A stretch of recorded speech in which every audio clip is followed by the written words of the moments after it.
Bom, nessa aula a gente vai tratar especificamente de sistemas lineares e escalonamento, né? São, na verdade, um método para resolver sistemas lineares. Vamos começar então com uma definição geral, né? O que a gente entende por um sistema linear? Bom, a gente sabe o que é uma equação linear, né? Uma equação linear é simplesmente uma equação com a seguinte forma: um conjunto de constantes A1, A2, etc., que multiplicam as nossas incógnitas aí, a x1, x2 e xn, por exemplo, igual a uma outra constante b. Então a gente tem uma equação, a gente teria, né, n incógnitas aqui, que são essas variáveis x. As outras variáveis, na verdade, são constantes, né? São dadas pelo problema, então são um conjunto de números reais. O nosso problema aqui é encontrar essa ênupla de reais, né? x1, x2, xn, que resolve essa equação. Agora, poderia ser um pouco mais complicado, né? A gente poderia considerar um conjunto dessas soluções, dessas equações. Então, a gente poderia ter um sistema, né? Um conjunto deles. Então, um sistema de equações lineares seria uma lista de equações dessa forma, né? Então, eu vou pôr mais um índice aqui nessas constantes azinho para distinguir as linhas. Então, eu poderia escrever um sistema da seguinte maneira: a gente tem uma constante que multiplica x1, a gente tem uma outra constante que multiplica x2 e assim por diante. Então, a primeira das equações, né, tem as nossas n incógnitas, só que eu só pus um índice a mais nas constantes, né, para distinguir das outras linhas. Então, a primeira linha é muito parecida com essa, a segunda linha vai conter, em geral, constantes diferentes, né, que multiplicam as mesmas incógnitas. Então, eu vou enumerar de um jeito, né, de forma a distinguir essas linhas. Então, vocês reparem o seguinte: a segunda linha, ela tem, né, no primeiro índice de cada uma das constantes azinho, o número 2. Então, essa é a primeira linha do meu sistema, a segunda linha do meu sistema.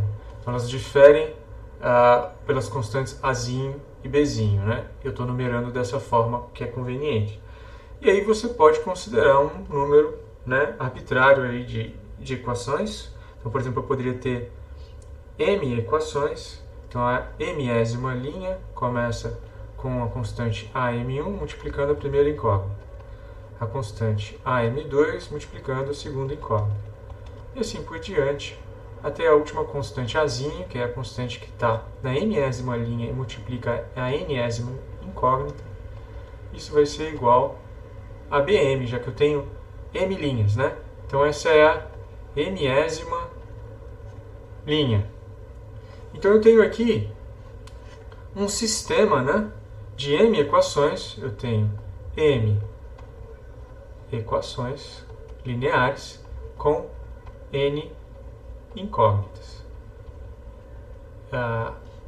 As n incógnitas são as variáveis x1, x2, xn, essa ênupla de números reais, e elas têm que satisfazer essas m equações. Então, eu tenho aí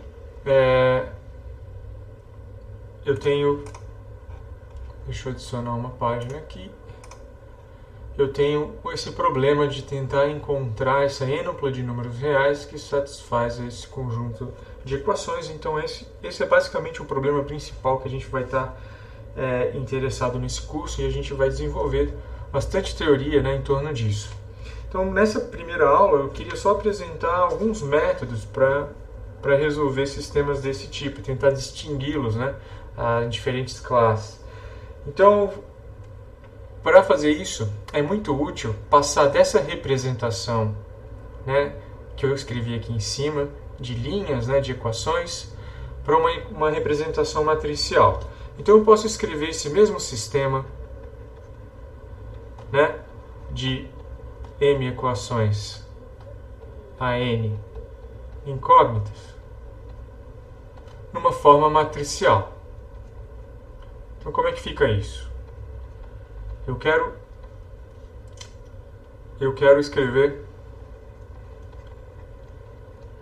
né, de maneira condensada todas essas equações como matrizes. Então a primeira matriz que eu vou distinguir é uma matriz que eu vou chamar de azão, uma matriz que tem como entradas os coeficientes azinho. Então a primeira linha dessa matriz, ela tem as constantes, né, A1, A12, A13 até A1n, ou seja, são as constantes que aparecem na primeira equação. E assim por diante. A segunda linha dela tem as constantes azinho. E assim por diante, até que a última linha dela, que é a linha M, de número M, né? Ops! A primeira coluna tem o AM1, depois na segunda coluna termina com a AM2, e assim por diante, até o último elemento. Então, eu estou abreviando aqui para não escrever todas as linhas. Então, essa é uma matriz com M linhas e N colunas, certo? Esse é um ingrediente. O outro ingrediente vai ser uma outra matriz, que eu vou chamar de X, que é uma matriz que tem uma coluna só, e é a matriz que tem as incógnitas x1, x2, x3, xn. Então essa é uma matriz que tem n linhas, né? Tenho n incógnitas aqui, e só uma coluna.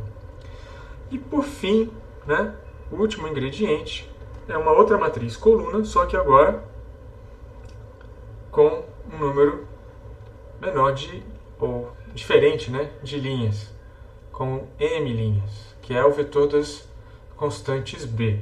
Então eu posso escrever agora, né, esse sistema linear aqui, né, dessas m equações, como uma equação matricial. Que equação matricial seria essa?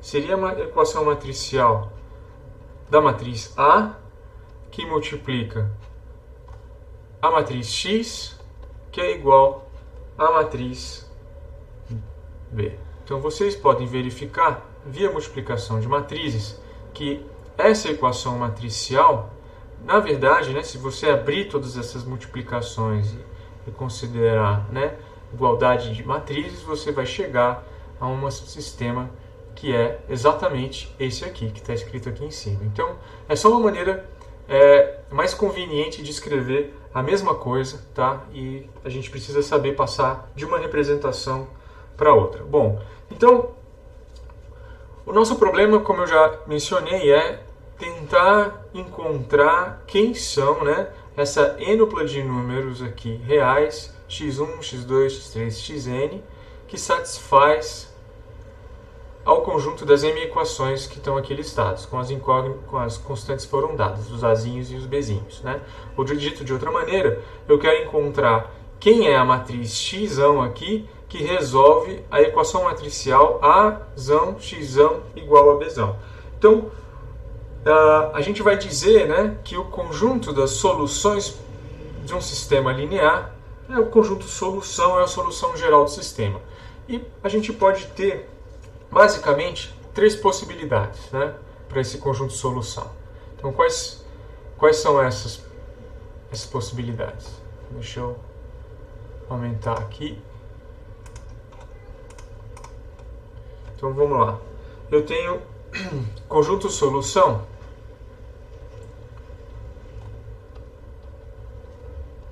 O conjunto solução, a gente, bom, como eu falei, é um conjunto, né?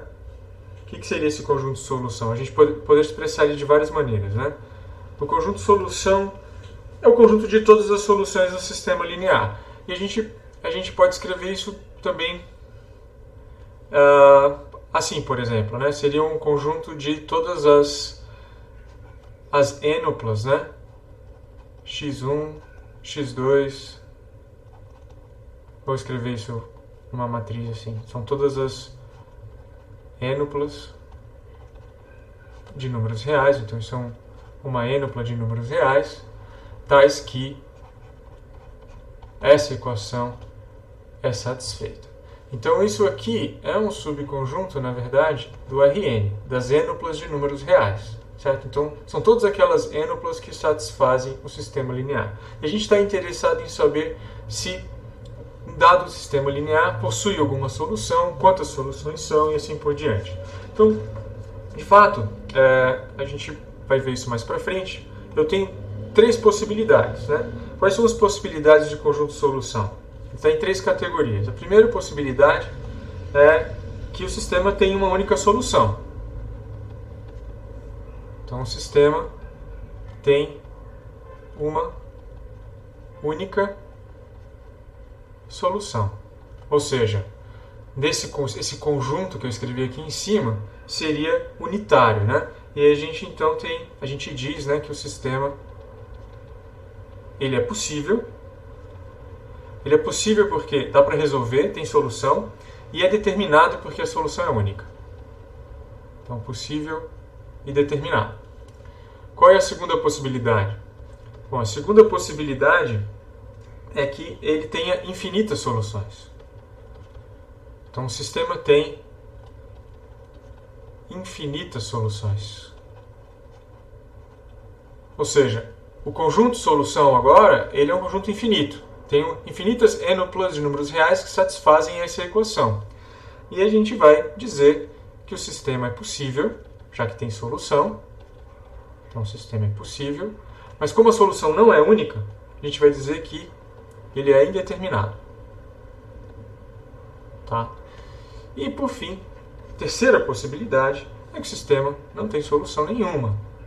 O sistema não tem solução. Ou esse conjunto aqui é vazio, né? E aí a gente vai dizer que o sistema é impossível, já que não tem solução. Certo? Então eu vou mostrar aqui alguns exemplos bem elementares, tá? Para a gente ver essas 3 possibilidades. Então, só sistemas que têm uma interpretação geométrica bem clara. Por exemplo, vamos pegar como um dos casos o seguinte sistema linear. Um sistema de 2 equações lineares a 2 incógnitas, ok? Então, aqui, né, esses x e y são as minhas incógnitas, fazem o papel do x1 e do x2 que eu tinha antes, né? Eu estou escrevendo x e y só para ficar com uma nomenclatura mais natural. E as constantes azinho são esses números 1 que estão na frente, né, multiplicando tanto x quanto y, e os bzinhos são 1 e 2. Então eu tenho um sistema de 2 equações a 2 incógnitas, né? E eu poderia me perguntar, bom, quais são as duplas de números reais, ou seja, são pares, né, de números reais, estão no R2, que satisfazem esse sistema. Vocês podem resolver, né, do jeito que vocês quiserem, mas a gente pode tentar ver isso de um jeito mais simples, que é simplesmente desenhando essas retas, né, porque cada uma dessas equações é uma reta, então uma delas é uma reta, elas têm a mesma inclinação, né, elas são retas mais ou menos assim. Então uma reta passa por esses pontos aqui, a outra reta que tem a mesma inclinação passa por esses 2 outros pontos aqui. Então aqui é o eixo coordenado x e y. A gente está vendo, né, que bom, essa aqui é essa reta e essa é a outra reta.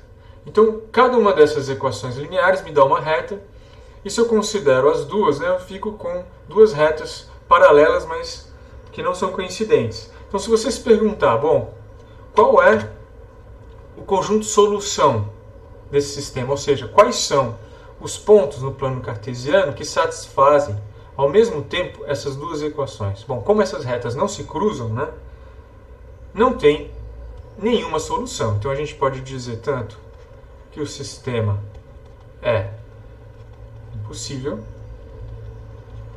né, ou a gente pode dizer que o conjunto solução é vazio, né? O conjunto vazio.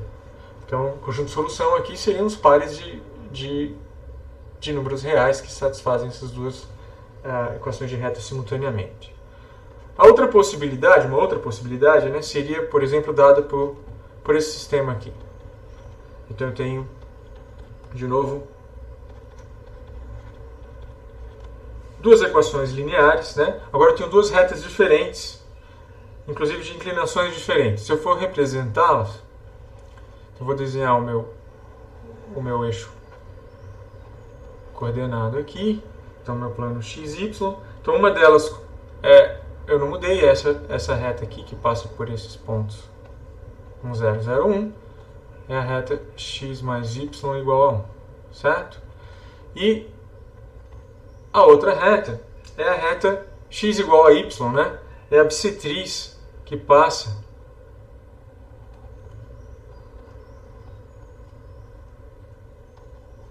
pela origem, né?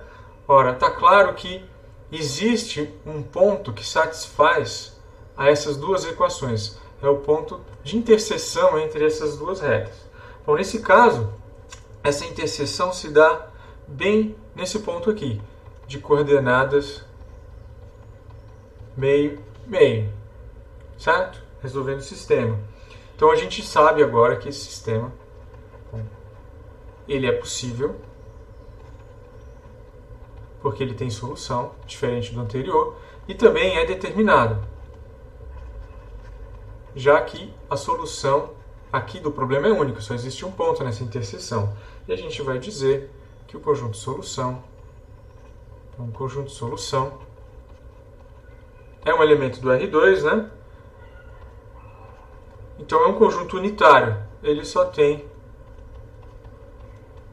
um ponto, né? Eu estou representando aqui em coordenadas como uma linha. Antes eu tinha escrito esses vetores como colunas, mas por enquanto a gente não vai fazer nenhuma distinção, tá? Bom, ainda resta uma possibilidade, né? A possibilidade de ter infinitas soluções. Então, por exemplo, eu posso pegar um caso bem trivial, por exemplo, em vez de ter duas equações, eu tenho uma equação só. Vou pegar aquela reta de novo, x mais y igual a 1. Então, nesse caso, quem são as soluções desse problema? Ou seja, quais são os pares de números, né, que satisfazem uma única equação? A equação que é dada geometricamente por essa reta. Ou seja, quais são os pontos do plano que vivem nessa reta? Em outras palavras, é isso que a gente quer. Ora, tem infinitos pontos, né, no plano que estão sobre a reta x mais y igual a 1. Né? Então, esse sistema ele é possível, mas não tem só uma solução. Né? Qualquer ponto, esse, todos satisfazem x mais y igual a 1. Então, é um sistema possível e indeterminado. Quem seria o conjunto solução nesse caso? Agora eu tenho que representar o conjunto solução de um jeito, né, que expresse, né, todas as soluções possíveis. Então eu sei que, né, eu poderia escrever isso assim, né, deixar uma das variáveis em termos de outra. Né? Então x seria uma variável livre, né, ela pode assumir qualquer valor, você escolhe um valor para x e você determina y. Então para cada x você vai ter um y, então você determina um ponto em cima dessa reta. Então quais são os pares de números reais que estão nessa reta? São os números, né, dessa forma aqui, né, são pares de números reais, tais que a segunda coordenada é essa função da primeira, né, para qualquer x real. Então, para qualquer x real, se você escolher y dessa forma, você está em cima da reta. E aqui, como x é qualquer número real, é claro que eu tenho infinitas possibilidades. Né? Então, muito bem, essas são as três possibilidades que a gente pode ter. O sistema pode ter uma única solução, o sistema pode ter, né, você ter solução e ser única, ter solução e ser infinitas soluções, ou o sistema pode não ter nenhuma solução. Então, no próximo vídeo eu vou mostrar como a gente pode resolver isso.